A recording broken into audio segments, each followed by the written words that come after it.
प्रिय दर्शकों, हमारे श्रीमन नारायण ज्योतिष संस्थान में आपका स्वागत है। आज आपको हम लेकर आए हैं पितृदोष से क्या होती है परेशानियां, पितृदोष कारण और निवारण।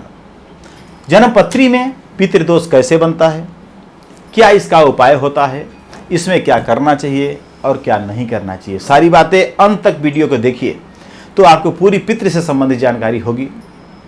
इसको कई पुस्तकों से बड़ी सर्च करके यह वीडियो तैयार की गई है, इसलिए इसको ध्यान से देखें। अगर आपने हमारा चैनल सब्सक्राइब नहीं किया है तो कर लीजिए और ज़्यादा से ज़्यादा लोगों तक शेयर कीजिए ताकि कोई भी वीडियो अपलोड की जाए तो आपको तुरंत प्राप्त हो। मानसिक परेशानी, अगर आपकी पत्री में पितृदोष है तो क्या क्या दिक्कत आती है, आपको मानसिक परेशानी रहेगी। अवसाद, व्यापार में नुकसान बराबर होता रहेगा और परिश्रम के अनुसार आपको फल नहीं मिलेगा। विवाह या वैवाहिक जीवन में समस्याएं आएंगी, हर समय आपके विवाह जल्दी पहले होगा नहीं, अगर विवाह हो जाता है तो आपसी तालमेल खराब रहेगा। और कैरियर में भी समस्याएं आपको आएंगी, नौकरी में काफ़ी दिक्कत आपको आएगी। या संक्षेप में कहें तो जीवन के हर क्षेत्र में व्यक्ति और उसके परिवार को बाधाओं का सामना करना पड़ेगा। पितृदोष होने पर अनुकूल ग्रहों की स्थिति, गोचर दशाएं होने पर भी शुभ फल नहीं मिलते। यानी आपकी पत्री में अगर किसी शुभ ग्रह की दशाएं चल रही हैं लेकिन फिर भी समय आपका खराब चल रहा है, यानी ग्रह कह रहे हैं कि बहुत अच्छा समय आ रहा है लेकिन पितृदोष है तो सारा समय खराब हो जाएगा। कितनी भी पूजा पाठ, देवी देवताओं की अर्चना की जाए उसका पूर्ण शुभ फल नहीं मिलता अगर पितृदोष है तो। जन्मपत्री में किस ग्रह के कारण पितृदोष उत्पन्न होता है, आइए हम आपको बताते हैं। यानी आपकी पत्री में कहां पर कौन ग्रह बैठे हो तो पितृदोष होता है। जन्मपत्री में अगर लग्न, पंचम, अष्टम, द्वादश भाव में से पितृदोष देखा जाता है। यानी इन स्थानों में अगर राहु बैठा हो तो पितृदोष होता है। अगर आपके जन्मपत्री में लग्न में, पंचम में, अष्टम, द्वादश भाव में राहु बैठा हो तो पितृदोष होगा। पितृदोष में मुख्य रूप से सूर्य, चंद्रमा, गुरु, शनि, राहु, केतु की स्थितियों से पितृदोष का विचार किया जाता है। इसमें भी गुरु, शनि, राहु की भूमिका विशेष पितृदोष में महत्वपूर्ण मानी जाती है। विभिन्न ऋण और पितृदोष, हमारे ऊपर मुख्य रूप से 5 ऋण होते हैं: मातृ ऋण, पितृ ऋण, मनुष्य ऋण, देव ऋण और ऋषि ऋण। अगर हम ये पांचों ठीक ढंग से पूरा नहीं कर पाते तो पितृदोष होता है। आइए क्या होता है मातृ ऋण। माता और पिता पक्ष के सभी लोग इसमें आते हैं। माता के प्रति अलग यानी अपशब्द बोलना, माता का सेवा न करना, माता को कष्ट देना, और इसके फलस्वरूप अगर माता को आप कष्ट देते हैं तो मातृ ऋण यानी पितृदोष लग जाएगा और आपको अनेक प्रकार से दिक्कतों का सामना करना पड़ेगा। अब आता है पितृ ऋण। पिता पक्ष के लोग, पिता पक्ष सारे लोग इसमें आते हैं। इससे पूर्व की 3 पीढ़ी का श्राप हमारे जीवन को प्रभावित करता है। पिता आकाश की तरह हमें छाया देते हैं, इससे कष्ट, इनको कष्ट देना, घर में हर प्रकार की बाधा आती है। पिता का मान सम्मान करें, सेवा करें, उनका श्राप न लें, उनकी मन को दुखी न करें। अगर ऐसा आप करते हैं तो पितृ ऋण यानी पितृ ऋण लग जाएगा आपके ऊपर। अब हम आपको बताते हैं कि तीसरा है देव ऋण। हमारे पूर्वज भी कुल देवता को मानते थे लेकिन नई पीढ़ी ने छोड़ दिया, इसलिए आज की नई पीढ़ी को पता ही नहीं होता हमारे कुल देवता कौन से। कुल देवी और देवता नाना प्रकार के कष्ट देते हैं अगर आप उनका पूजा नहीं करते, तथा श्राप देकर अपनी उपस्थिति का अभाव यानी कि अपनी उपस्थिति का आभास कराते हैं। इसलिए अपने खानदान में पूर्वजों से पूछिए, लोगों से पूछिए, बड़ों से पूछिए कि हमारे इष्ट देवता, कुल देवा या कुल देवी देवता कौन है, उनका विधिवत पूजा करें तो इससे देव ऋण नहीं होगा। अगर ऐसा है तो नाना प्रकार की आपको दिक्कतें का सामना करना पड़ सकता है। अब आता है चौथा नंबर ऋषि ऋण। जिस गोत्र में हम पैदा हुए हैं, हम कोई भी पूजा पाठ संकल्प करते हैं तो पंडित लोग गोत्र पूछते हैं। इसलिए गोत्र यानी हम किस ऋषि के खानदान में वंश वृद्धि है, उन ऋषियों का नाम अपने नाम के साथ जोड़ देने से नई पीढ़ी कतराती है।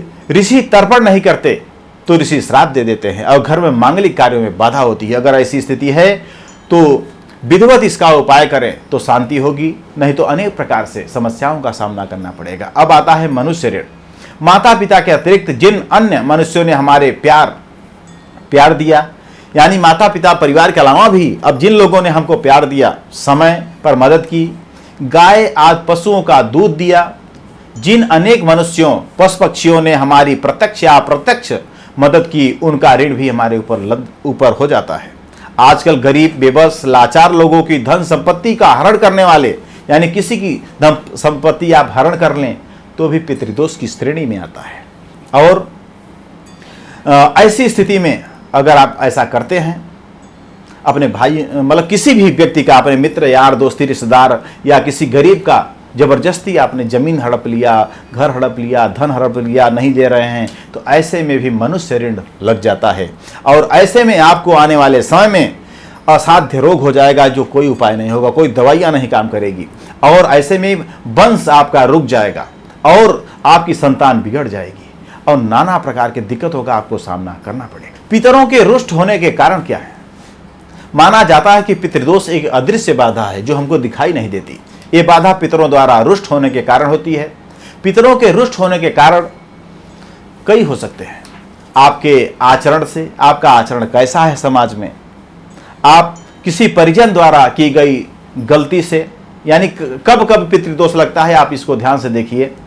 आपका आचरण से किसी को कष्ट दे रहे हैं या किसी को सता रहे हैं, किसी का हड़प रहे हैं, हर समय आप झूठ बोल रहे हैं, और किसी परिजन द्वारा की गई गलती, आपका परिवार में आपके 3 पीढ़ी तक कोई बड़ा गलती कर दिया है, किसी का हड़प लिया है, तो उसका असर आपके ऊपर भी रहेगा। और गलती से श्राद्ध आदि अगर आप नहीं करते हैं और किसी भी पितृ, यानी आपके परिवार में किसी की डेथ हो गई है, मृत्यु हो गई है, उसका अंत्येष्टि क्रिया, यानी जैसे तेरहवीं इत्यादि होती है, आजकल लोग नहीं करते। गांव देहात में तो करते हैं, लेकिन सिटियों में इससे कतराते हैं। कोई त्यौहार इत्यादि है तो 5वें, 7वें या 9वें दिन ही उसकी तेरहवीं कर देते हैं। ऐसे में भी आपको पितृदोष लग जाएगा। और अगर आप उसकी विधिवत अंत्येष्टि क्रिया नहीं करते हैं तो भी पितृदोष लगेगा और कई प्रकार के आपको दुखों का सामना करना पड़ सकता है। पितृदोष 2 प्रकार का होता है, अधोगति वाले पितरों के कारण और दूसरा है ऊर्ध्वगति वाले पितरों के कारण। पहला है अधोगति वाले पितर कौन से होते हैं? जिसका मुख्य कारण परिजनों द्वारा किया गलत आचरण है। यानी 2 प्रकार के पितृदोष आपके ऊपर लगते हैं। पहला है कि इसका आपके परिजनों द्वारा किया गया गलत आचरण, अतृप्त इच्छाएं यानी लालच, जायदाद के प्रति मोह, यानी कोई व्यक्ति अगर मरने की कगार पर पहुंच गया है, उसका हर समय जायदाद के प्रति मोह बना हुआ है, किसका हड़प लूं, कैसे कर लूं, इस प्रकार की दिक्कत। और किसी को अपशब्द का उच्चारण करना, गाली देना, विवाह किसी का बिगाड़ देना, अगर किसी की विवाह हो रहा है बिगाड़ देना, यानी किसी भी तरह किसी को परेशान करना, ये भी पितृदोष का कारण बन सकता है। परिवार में किसी प्रियजन को अकारण कष्ट देना, पितर क्रुद्ध हो जाते हैं और पारिवारिक जनों को श्राप दे देते हैं।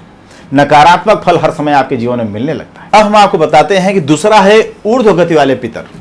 सामान्यतः पितृदोष उत्पन्न नहीं करते, ये सामान्य पितृदोष उत्पन्न नहीं करते, परंतु उनका किसी भी रूप में अपमान होने पर, परिवार के पारंपरिक रीति रिवाजों का निर्वाह नहीं करने पर पितृदोष उत्पन्न हो जाता है। जो आपके खानदान में चला आ रहा है शुरू से, अगर आप उसको नहीं मानते, नहीं करते, तो भी पितृदोष उत्पन्न होता है। अब हम बताते हैं पितृदोष के क्या उपाय हैं। नारायण बलि या त्रिपिंडी श्राद्ध अगर विधिवत किसी संगम क्षेत्र में, प्रयागराज जैसे क्षेत्रों में, गया में, हरिद्वार में या किसी नदी के किनारे अगर आप जाकर के विधिवत अच्छे योग्य ब्राह्मणों के द्वारा त्रिपिंडी श्राद्ध और नारायण बलि करते हैं और सूर्य को प्रतिदिन जल दें, जिसमें रोली, गुड़, फूल और चावल डाल करके दें। घर में जल स्नान में, यानी घर में जहां आपका जल स्थान है, किचन में जो टोटी है, वहां पर प्रतिदिन चतुर्मुखी या एकमुखी दीपक, सरसों के तेल का दीपक दक्षिणामुखी करके जलाएं और पितरों से प्रार्थना करें, तो भी पितृदोष शांत होते हैं। अमावस्या को एक ब्राह्मण को भोजन जरूर कराएं, इससे भी पितृदोष में शांति आती है। और 7, 8, 5 मुखी रुद्राक्ष धारण करने से भी पितृदोष की शांति होती है। यानी 7 मुखी, 8 और 9 मुखी अगर आप रुद्राक्ष धारण करते हैं विधिवत चांदी या तांबे या सोने में लगा करके, तो उससे भी पितृदोष की शांति होती है। अमावस्या को दूध, चीनी, चावल, फल और दक्षिणा सहित मंदिर में ब्राह्मण को दान करें। अगर ऐसा करते हैं तो पितृदोष में भी कमी आती है। माता पिता या बुजुर्गों की सेवा करें, उससे भी पितृदोष में कमी आती है। पितृ गायत्री का जप करें या ब्राह्मणों से करवाएं तो पितृदोष में कमी आती है। पितरों के रुष्ट होने के सामान्यतः लक्षण क्रमशः इस प्रकार हमें आपको बताते हैं। पितरों के रुष्ट होने के लक्षण, खाने में देखिए, अब कैसे हमें पता चले कि हमारे ऊपर पितृदोष है। कुंडली में तो मैंने आपको बता दिया कि किन किन स्थानों में अगर राहु बैठे हो तो पितृदोष होगा, लेकिन ऐसे नॉर्मल हम आपको बताते हैं कि कैसे हम जानें। अगर आपके खाने में बाल निकलता हो, बार बार, कई बार ऐसे बार बार निकलता हो, और खाना बहुत जल्दी रखने से बदबू आने लगता हो, दुर्गंध आने लगता हो, और बार बार आपको स्वप्न में पूर्वजों का, मरे हुए व्यक्तियों का, पूर्वजों का बार बार दिखाई देना, शुभ कार्य, कोई विवाह इत्यादि करने जाते हो, नौकरी इत्यादि या कोई बिजनेस करने जा रहे हो, बार बार अड़चन आ रही है, और घर में किसी एक सदस्य का कुंवारा रह जाना, अगर आपके परिवार में किसी एक व्यक्ति की शादी में कुछ ज्यादा दिक्कत आ रही है और वह कुंवारा रह गया है, और या प्रॉपर्टी की खरीद फरोख्त में दिक्कत आना, अगर कोई प्रॉपर्टी ले रहे हैं उसे बार बार दिक्कत आ रही है, या संतान का न होना, अगर परिवार में कई लोग हैं तो उसमें एक को संतान न होना, वो भी पितृदोष का कारण है। यानी इतने चीज अगर आपको दिखाई देने लगे तो आप समझ जाइए कि आपके घर में पितृदोष है। पितृदोष से संतान में बाधा क्यों आती है, आइए हम आपको बताते हैं कि मेडिकल रिपोर्ट में सब कुछ सामान्य होने पर भी संतान नहीं होता। यानी आप सोचिए कि मेडिकल में सब कुछ ठीक है, डॉक्टर साहब ने चेक कराया, सब कुछ अच्छा आपको चल रहा है, फिर भी आपको संतान नहीं हो रहा है, तो आप सोचिए क्यों ऐसा है। यानी पितृदोष है। अगर पितृ नाराज हैं तो कर लो सारी दवाइयां, कोई फर्क नहीं पड़ने वाला है। आपके परिवार में किसी में निसंतान व्यक्ति से जमीन खरीदी है, अगर आपके परिवार में आपने किसी की जमीन खरीद ली, वह निसंतान था, यानी उसको पुत्र इत्यादि नहीं थे, तो उसका भी पितृदोष आपको लग जाएगा। ऐसे में आपको पितृदोष तो लग गया, आप उसकी विधवा शांति कराइए तो जाको ठीक होगा। और वह अपने जो खरीदता है पितृदोष उसको लगता है। पितृदोष शांति के उपाय और हम आपको बताते हैं कि खोडस पिंडदान, यानी खोडस विधिवत पिंडदान करें पितरों का, सर्प की पूजा करें, सर्प जिंदा सर्प को छुड़वाएं, गोदान करें, कुआं, बावड़ी, तालाब आदि बनवाएं, इससे भी पितृदोष शांत होते हैं। मंदिर प्रांगण में पीपल, बट वृक्ष लगाना और विष्णु मंत्र के जप, श्रीमद् भागवत का पाठ, हरिवंश पुराण का पाठ करना, इससे भी पितृदोष शांत होते हैं। अब हम आपको बताते हैं कि पितृदोष में क्या ध्यान रखें।